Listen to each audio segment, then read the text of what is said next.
बढ़ते हैं आगे, गाजियाबाद की खबर जानिए जहां पर बारिश के पानी में डूबने से मर्सिडीज कार क्षतिग्रस्त हो गई। तस्वीरें आप देख रहे हैं। मर्सिडीज के मालिक ने नगर आयुक्त को कानूनी नोटिस भेजा है। वसुंधरा इलाके के रहने वाले अमित किशोर ने नगर निगम पर कामकाज में लापरवाही बरतने का आरोप लगाया। जिस जगह से ये मर्सिडीज गुजरी वहां पर मर्सिडीज के आधे टायर पानी में डूब गए। इसी से नाराज मर्सिडीज के मालिक ने शिकायत की है।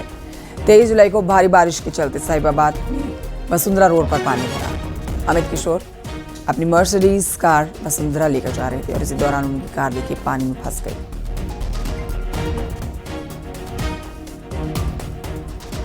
देखिए, दरअसल बात यह है कि मैं अभी 23 जुलाई को किसी काम से लाजपत नगर गया हुआ था।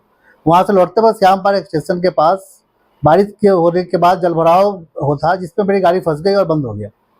मुद्दा यह नहीं कि गाड़ी मेरी बंद हो गई और इस पे मैंने उसको कानूनी नोटिस भेजा है।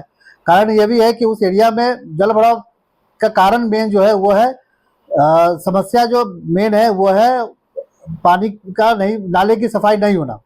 दूसरा जो वहाँ मेन मुद्दा था वो था कि हर जगह पूरे नाले पे, उस रोड पे मैं चल के आया, देखा पूरे नाले पे पक्का अतिक्रमण हो रखा है और नगर निगम के कर्मचारी सफाई करते नहीं है। जो स्थिति वसुंधरा जोन की है वही स्थिति उस जोन की भी थी, वो मोहननगर जोन में एरिया पड़ता है।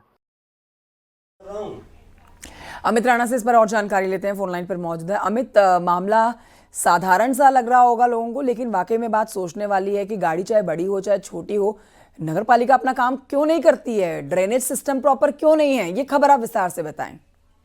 देखिए, मैं तो सबसे बड़ी बात ये कहना चाहूंगा, जैसे ही बरसात का मौसम आता है तमाम निगमों द्वारा, खासकर गाजियाबाद नगर निगम की बात की जाए तो ये पूर्णतः दावे किए जाते हैं कि नालों की सफाई कर ली गई है, जलभराव की स्थिति देखने को नहीं मिलेगी। लेकिन लगातार कुछ घंटे की बारिश में ही जगह जगह जलभराव की स्थिति देखने को मिलती है, जगह जगह सड़कों पर पानी भरा देखने को मिलता है। यही कारण भी रहा कि साहिबाबाद निवासी अमित की जो गाड़ी थी, मर्सिडीज जो गाड़ी थी, वो पानी में फंस गई, जिसके चलते इन्हें यहाँ से गाड़ी को टोचन करके नोएडा ले जाना पड़ा, जहां इनकी गाड़ी को ठीक कराने में तकरीबन 5 लाख रुपए का खर्चा आया।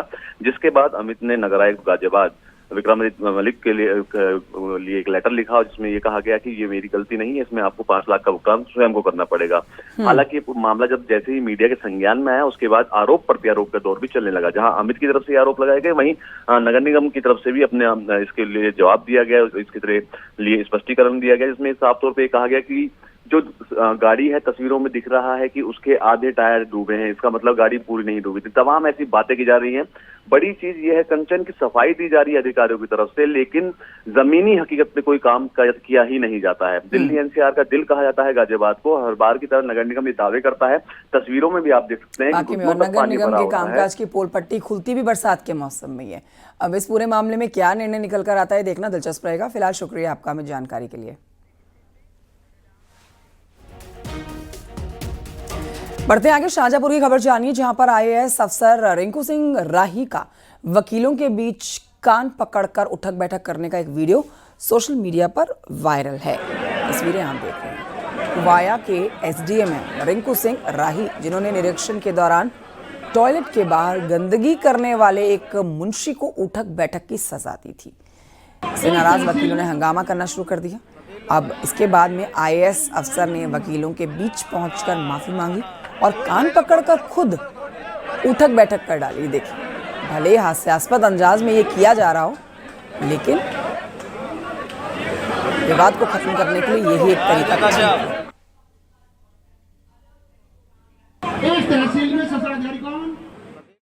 एक्चुअली मैंने आज ही ज्वाइन किया यहाँ पर।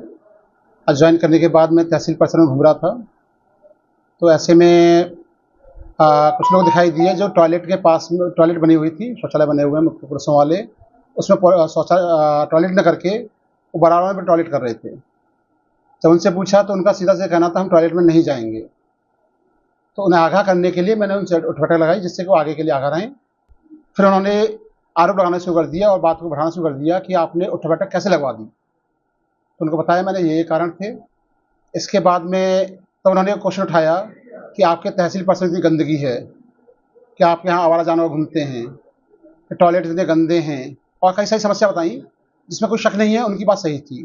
बोले क्या आप उठबैठक लगा सकते हो? मैं कहा हाँ, जो गलती तो गलती है। मैंने उन्हें समझाया कि भाई मेरी जो सफाई कर्मचारी के लिए उठबैठक से बड़ी समस्या दंडित होना होता है। और ये गलती है तो मेरी गलती है, तो उन्होंने उठा लगाइए, मैं लगा दी। तो जब वो धरना स्थल पर हमारे आए तो हमारे अधिवक्ता साथियों ने कहा आपने हमारे मुंशी को, जो हमारे बराबर साथ रहता है, हमारा भाई है, उसे उठक बैठक क्यों लगवाई। तो उन्होंने कहा तहसील के आप बड़े अधिकारी हैं, आप ही ऐसा करेंगे तो कैसे काम चलेगा। तो उन्होंने कहा अगर मुझे अधिकारी मानते हैं तो मैं ही उठक बैठक लगा दे रहा हूँ, ये मामला है। तो उन्होंने वहाँ पे 3 उठक बैठक लगा दी। खबर नोएडा से अगली, जहां पर आज साजिद रशीदी के मारपीट की गई है और मौलाना साजिश रशीदी समाजवादी पार्टी के लोगों पर हमले का आरोप लगा रहे हैं। देखिए साजिद रशीदी, उनका ये वीडियो भी सोशल मीडिया पर वायरल हो रहा है जिनके साथ मारपीट की गई है। ये समाजवादी पार्टी के कार्यकर्ताओं पर आरोप लगा रहे हैं पिटाई गई, और ये भी बोल रहे हैं कि मेरी जान को खतरा है। समाजवादी पार्टी के लोग लगातार मुझे धमकियां दे रहे हैं, नोएडा पुलिस मेरी सुनवाई नहीं कर रही।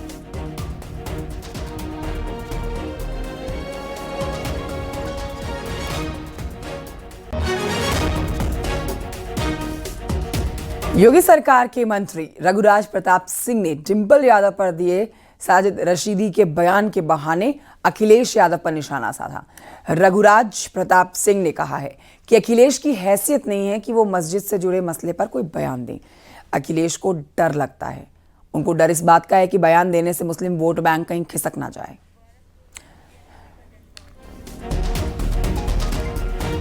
और आइए आपको गोरखपुर लिए चलते हैं। मुख्यमंत्री योगी आदित्यनाथ का गृह क्षेत्र है, यहाँ पर इस समय जनता दर्शन का कार्यक्रम चल रहा है। फरियादी अपनी फरियाद लेकर पहुंचे और मुख्यमंत्री योगी आदित्यनाथ अधिकारियों के साथ लगातार इनके समस्याओं को जान रहे हैं। तत्परता के साथ अधिकारियों को पत्र दे दिया जा रहा है जिसमें इनकी लिखित शिकायत है। आज कई महत्वपूर्ण कार्यों में शिरकत करने जा रहे हैं मुख्यमंत्री योगी, लेकिन उससे पहले देखिए जनता दर्शन के साथ दिन का आगाज न सिर्फ गोरखपुर वासी बल्कि समूचे उत्तर प्रदेश से पहुंचने वाले फरियादियों की फरियाद सुनी जा रही है।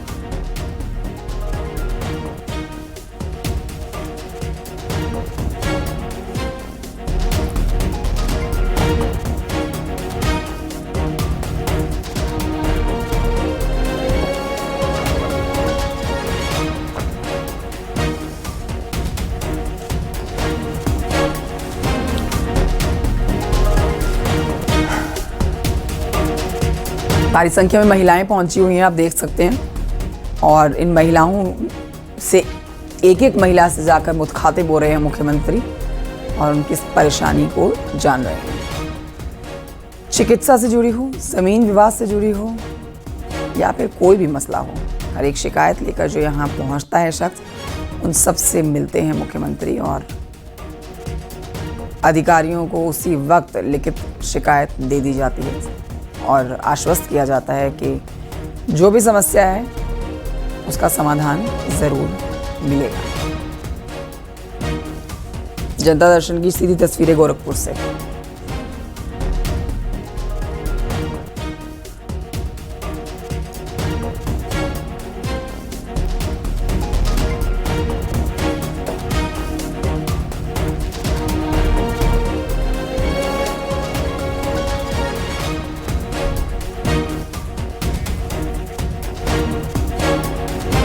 खबर कानपुर से है, जहां पर धरने पर बैठने वाली यूपी सरकार की बाल विकास महिला कल्याण राज्य मंत्री प्रतिभा शुक्ला दिल्ली दौरे पर हैं।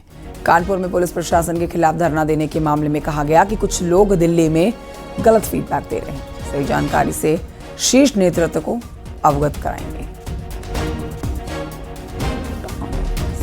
हमारा भारतीय जनता पार्टी का कार्यकर्ता है, जो कहीं आहत हो रहा था, उसकी कोई गलती नहीं थी, बिना गलती के किसी पे मुकदमा लिखता है। तो हम सभी लोग अपने कार्यकर्ता की बदौलत ही विधायक बनते हैं, तो हमें उनकी लड़ाई लड़नी है। ऐसा नहीं है, हमारे मुख्यमंत्री जी तो बिल्कुल सही बात करने के लिए पूरा जोर देते हैं, लेकिन जो नीचे बैठे लोग हैं वो बात उस पर कहीं ना कहीं उस बातों को कमज़ोर करने की कोशिश करते हैं। और हम समझते हैं अर्थयुग है, अर्थयुग में सभी लोग धन को पहले महत्व देते हैं। कार्यकर्ता चाहे भाड़ में जाए, उसकी कौन सुनता है और उसको कौन ध्यान देता है, लेकिन जो विधायक बनकर आता है उसको कार्यकर्ता की वैल्यू ज़्यादा है।